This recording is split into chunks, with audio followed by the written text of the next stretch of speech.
We're here with head coach Jeff Neubauer for this week's Ram Roundup. Coach opened the A-10 season with a couple of close losses. What are some positive takeaways you get from those games? Well, our guys did compete, and in neither game did we go away. It was a 4-point game at Richmond with under 3 minutes, so it truly was a game that we could have won. We again need to execute down the stretch better, and that was the case in our home game as well. So if we can execute a little bit better, final few minutes of a game, we're certainly competing at this point in the year.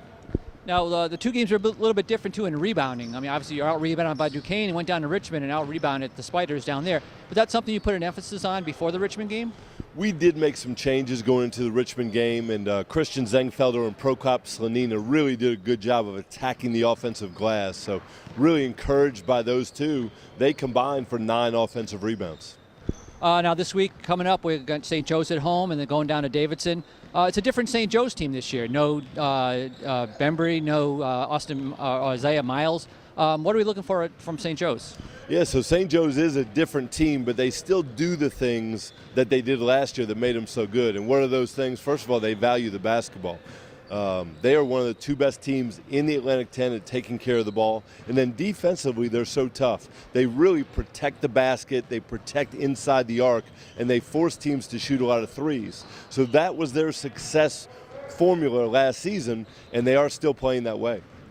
Great. Thanks, Coach.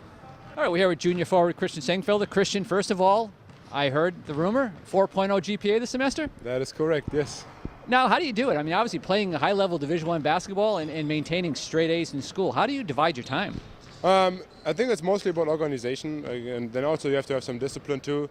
As soon as you got to work ahead, and if you do it last minute, it's going to be very difficult to really finish it on time and have also good quality. So if you work ahead and divide your time and divide your assignments up, and have some organization to it, you'll be able to do it. Now, last game, pulled on a double-double. Your rebounding really picked up in the last game. Is that something that Coach had you focus on, or was it a different defensive philosophy? That was definitely part of our game plan as well, that I crashed the offensive board this time. I'll try to be more aggressive on both ends on the floor and the glass, because I think this is one of the weakest points of our team. We get rebounded a lot, so I want to stop that. And then I also talked to Coach Crawford about it too, so he gave me some advice. Great. Thanks, Christian. Thank you.